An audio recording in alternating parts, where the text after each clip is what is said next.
At 30,000 feet, I'm gonna open the door. Disoriented, Try to talk to me, Ryan. Talk to me. starved of oxygen, I'll take one small step for man and one giant leap for Guinea Pig. I've always been fascinated by the endurance of the human machine. As an extreme circus performer, I've had to learn to trust my body, its ability to absorb trauma, and its ability to heal. My partner Amber Lynn and I have gone on the road, testing the extremes of the human experience. Claustrophobic. Talk to me. Try to talk to me, Ryan. How's Amber? Amber's leaving. Bring it on. The whole world is my laboratory. My name is Ryan Stock, the guinea pig.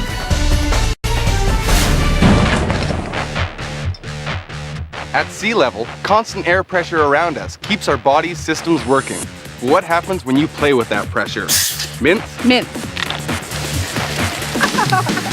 But I don't want to just learn about air pressure, I want to experience it. Welcome to Guinea Pig. You got a little something right here. Fun.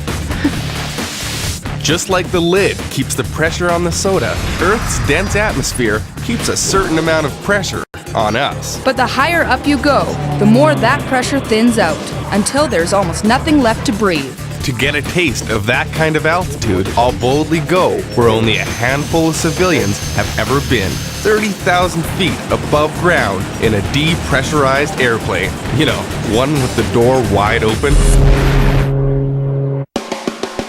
But first, Ryan needs some serious training. With the help of the Canadian military, we'll see if I'm fit to take flight. This is an interesting chair. Hey, Ryan, have a seat.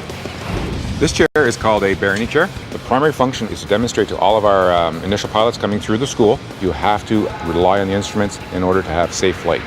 Getting around on the ground almost always means keeping your head upright. But in the sky, a left turn puts a pilot on his ear, where a network of tiny fluid-filled organs keeps track of which way is up. Too much twisting and turning can scramble our sense of balance, our vestibular sense. If a pilot loses hold on which end is up, well, it's a long way down. We'll start with a very rudimentary form of spatial disorientation called vestibular illusion. In order for this vestibular illusion to actually work, we have to blindfold them because in flight, in fact, you're going to lose your visual references. And this is how the illusions come about. When I spin the chair this way, I want you to tell me that you're actually moving to the right. If you no longer feel that overwhelming sensation of spinning, then I want you to simply bring your thumb up straight and level. And while you're doing that, we'll get you to do a few other things, a few other head movements, just to let us know exactly what you're feeling. Okay, here we go. You're definitely going to feel dizziness and tumbling sensations. Vestibular organs react to a change in movement, but can be blind to a constant move. Once I feel the spinning stop, I give Dale the thumbs up. That's unreal. Ryan doesn't think the chair is turning anymore. So at this time, what we get you to do is go ahead and just turn your head to the left. Oh yeah, that made me feel a little dizzy. Now, get you to put your chin down to your chest. Whoa. Notice anything? Yeah, Okay. I notice I'm about to taste my lunch again. As Ryan's vestibular system tries to reboot, his eyes go haywire. Doctors call it nystagmus. Yeah, I call it creepy. Good. Okay, ready? And walk. I'm failing the most basic drunk test. I can't walk a straight line. And to think, I'd have to fly a plane in this condition. Not straight left. Which, of course, is exactly what Ryan will have to do. Welcome to the Gyro 1 IPT. This is a multi-axis simulator as opposed to a single rotational device of the Barony chair. So it's more modern. The big difference is you are now in control of this aircraft before it leaves the ground, during flight, and after flight. Okay. Flight can fool more than our vestibular sense. It also plays tricks with our eyes. Clouds can create false horizons, and if a pilot corrects the plane to be level with them, he can start into a dangerous spiral.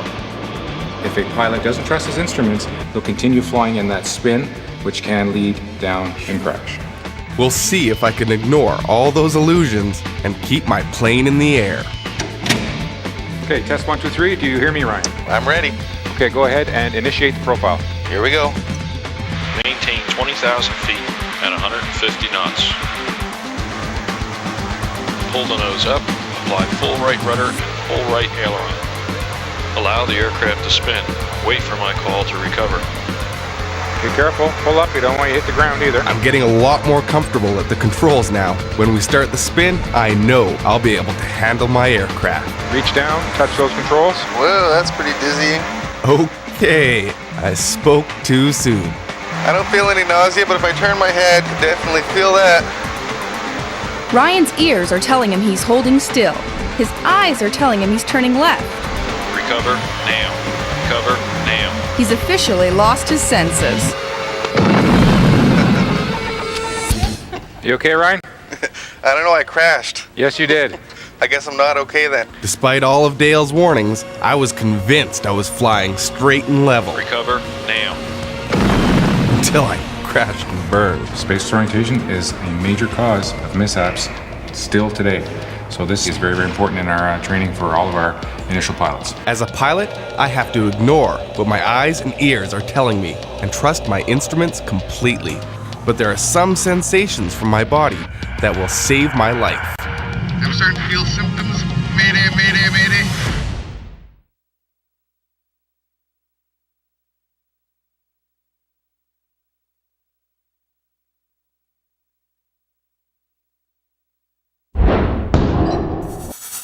When a pilot's senses fail, they must rely entirely on their instruments. Yeah, and that's the dizziness. But what if that equipment fails? At 30,000 feet, there isn't enough oxygen to survive.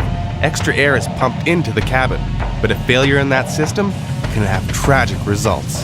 And we'll let one just hang with him for right now. PGA golfer Payne Stewart fell victim to a plane crash that was a result of exactly such a pressure change. No response from the target aircraft. Both sides of the cockpit are frosted over. A sure sign of decompression. At 30,000 feet, no one survived. To prevent such a tragedy, pilots are trained with controlled oxygen deprivation. Understanding the symptoms could save lives in a real emergency. We want you to be able to fight through your sign or symptom of hypoxia and realize that you are experiencing hypoxia and get onto your oxygen equipment. Hypoxia is the technical term for being starved of oxygen. Okay, this measures your oxygen saturation levels. Measuring the oxygen levels in my blood will alert Dale to any real emergency. There's always dangerous aspects anytime you deprive the brain of oxygen. Fortunately, you're our first guinea pig. All right. So we're gonna head over here? Okay. As Ryan breaks in the new system, I'll control how much oxygen he can breathe, keeping a close eye on the percentage of oxygen in his blood. If it drops to 60%, an alarm will go off, and that is your cue to hit the big red button. And as soon as you push that in, it'll deliver 100% oxygen to him, and he'll be okay. Okay, go ahead, Amber, and initiate the profile. Initiating data collection, initiating profile. Okay, your big job right now is simply to follow that aircraft in front of you. That's your lead aircraft. I have no idea when Amber Lynn will cut my oxygen supply. I'll just have to wing it. Hypoxia sneaks up on you. You might experience tingling sensation, muscle spasms. You start to become very happy. These are all signs of hypoxia.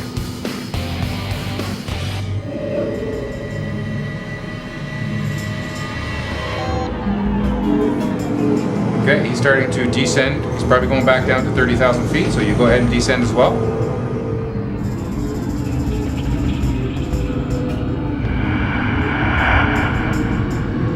Feel like I'm starting to get symptoms. Feel something? What are you feeling? A little bit of dizziness, heat, Dizziness and heat? a little bit of blurred vision. Try to, Mayday. Mayday, oxygen dump. So I'll stop the simulation. You just stay on 100% oxygen. Let you breathe 100% oxygen for a few seconds. I'm keeping a close eye on Ryan's sat levels, and they're all perfectly normal. It's really unlike Ryan to cry wolf. It's usually the opposite. Now, the lowest rating I actually see of Ryan is for sat rate is 97%. Yeah, so we're not sure if you were experiencing hypoxia or anxiety. Interesting. Ryan, it's not a real plane. You won't crash. Don't get anxious. I don't get it. I feel pretty messed up, and I know I wasn't hyperventilating. I've got another shot at it, and I'm not punking out on this one. Okay, that's good. Just keep flying.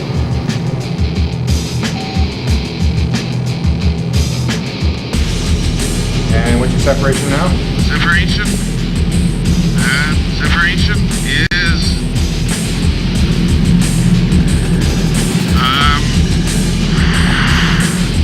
and I don't know where he went. I'm starting to feel symptoms. Okay, what do you feel? Mayday. Okay, hit him. Oxygen's up. I just want to make sure that you're okay. Are you feeling okay? And Once again, Ryan's lowest sat rate was 97, and his lowest heart rate was 87. okay, so that tells me that the pulse ox is not functioning correctly. I know for a fact that you experienced hypoxia at 30,000 feet. There's no doubt. I was blurring into the inside, and you notice kind of struggling for breath. You just automatically start breathing faster, and then it starts to come in as almost a panic, like a tingling feeling, like almost like butterflies in the stomach. With the monitor malfunctioning, we can't continue here, but Dale wants me to feel the full experience of hypoxia. So we'll go old school and continue my training in the hypobaric chamber. Okay, ascend the chamber to 10,000 feet. When the pressure in the chamber reaches 30,000 feet, I'll disconnect my oxygen source and get a breath of the air up there. Try to talk to me, Ryan. Talk to me. Ryan.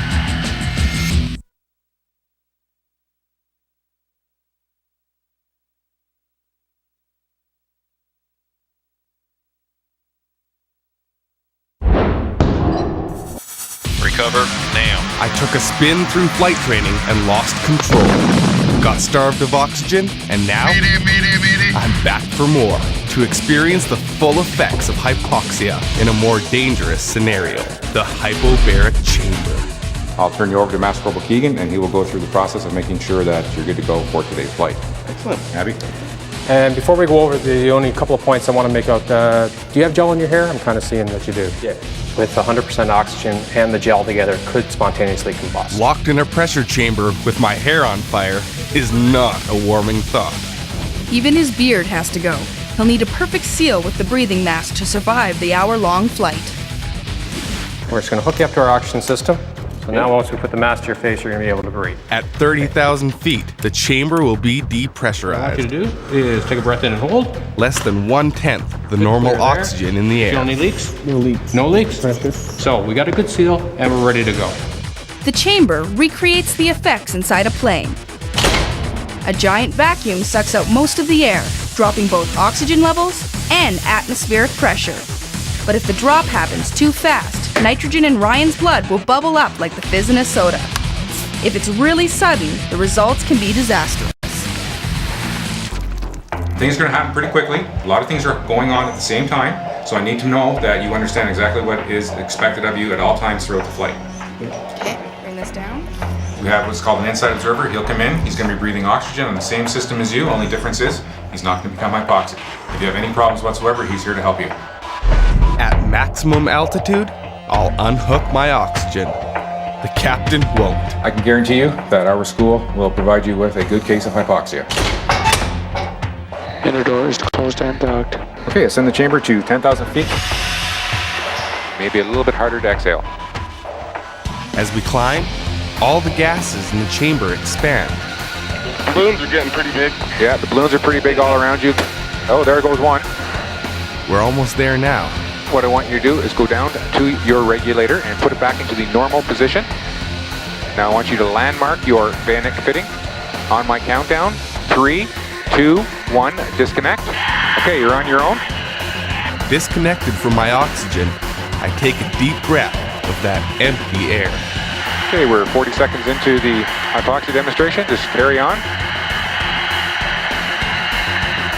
How you feeling now, right? I'm feeling good.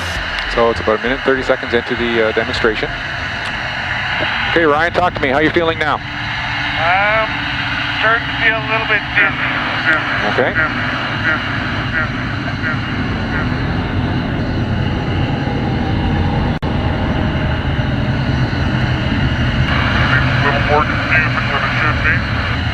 Yeah.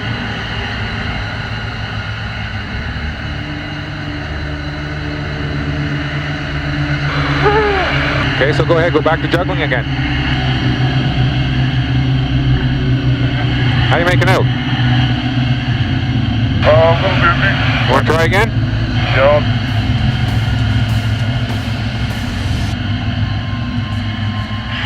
How you feeling now? Are you getting worse? Can you hear me at all? Ryan. Can you talk to me? Talk to me. Talk to me. Try to talk to me, Ryan. Talk to me. Try to talk to me, Ryan.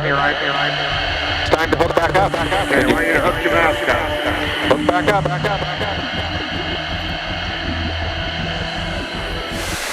Okay, sit back, relax.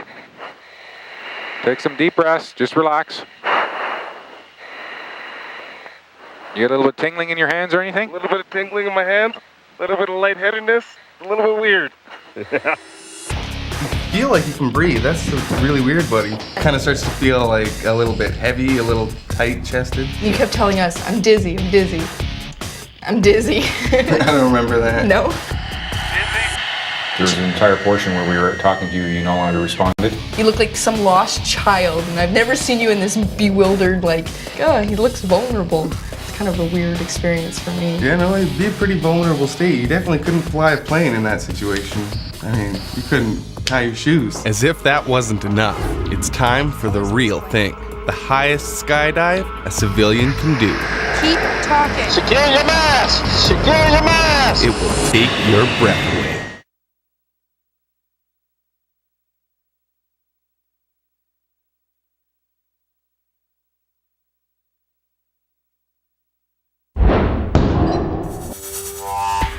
Knowing what hypoxia feels like, I'm ready to take flight to the next level. No more simulations. I'm joining the 5.5-mile high club. You're also going to be joining a very small club. We're the only people in the world that go to 30,000 feet. 30,000 foot skydive, you need life support. The free fall is 2 minutes long, and the drop speed is over 250 miles per hour. Have you had anybody pass out at all doing these jumps? I have. He runs to the end of the door and staggers out, and hose pops off and he hits free fall. At that altitude, basically, the loss of oxygen, you're pretty much unconscious within 30 seconds. I have no intention of sleeping through my first skydive. The plane we'll be jumping out is not pressurized. Your mask. The whole team will breathe 100% oxygen for an hour before takeoff. We'll turn the O2 on. It's crucial to stave off decompression sickness, which could leave a jumper paralyzed. All right. A lot of people forget to breathe. You know, it sounds stupid, but we still want you to breathe at a regular pace. Take off, you're going to feel a lot of G's because the plane climbs really fast. But with Ben at my back, I'm in good hands as we plummet through the clouds. Back up 10. There you go. All right, stand up. Sit in the harness. There you go. Let me take the load. I know the bond between teacher and student is a close one, but this is definitely pushing the personal space boundaries. I want you to stand up a little bit. I want you to look up. We're going to go ready, set, and we're going to leave the plane. Ryan, one of the dangers we have is when we first leave the plane, if we get sideways on exit, this could put us into a very, very violent spin. We could generate 60 to 100 revolutions a minute. And what happens is the blood's spinning to your feet. After a few seconds, what would happen is we'd both pass out. First skydive, 30,000 feet. Are you nervous at all? Not yet. Hey Ryan, we might be jumping in some rain, is that all right? Yeah, I'm fine with that. Maybe a couple of lightning bolts. Yeah. It's all right? Adds to the excitement, doesn't it? Okay, there you go, that's right. It is crucial that you follow every directive and command. Again, this is for your safety. If he sees you're having difficulty, Neagle will step in, don't be surprised. He's not going to ask for your permission because this is a very, very dangerous jump. We'll probably be the only people, I can pretty much guarantee that, in the world at that altitude and free fall at that moment. Jumping out of a plane at 5.5 miles in the sky takes as much science as it does nerve. Amberlynn to Guinea Pig 1. The Halo team hasn't lost anyone yet. All right, everybody hold your mask to your face. I don't intend to be the first. Amberlynn to Guinea Pig 1. Secure your mask! Secure your mask! Can you hear me? All I'm getting is in my ear. I'm not. Keep talking, keep talking. I don't know. I'm having a hard time. Did you say he's having a hard time breathing? We're at 30,000 feet, and it's go time. Getting pretty excited. We're at altitude. Love you.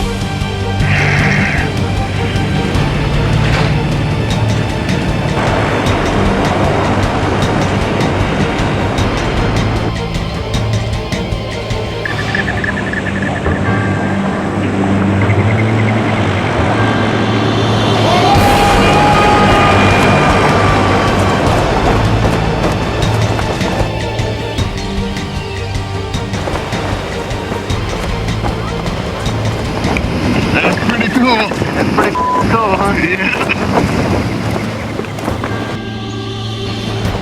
That tiny pilot chute stabilizes the 25,000 feet of free fall, preventing us from losing control and rolling into a death spin. How's it feeling? We're feeling pretty good. And it's a lot of fun. Yeah. You did good. Thank you. Okay.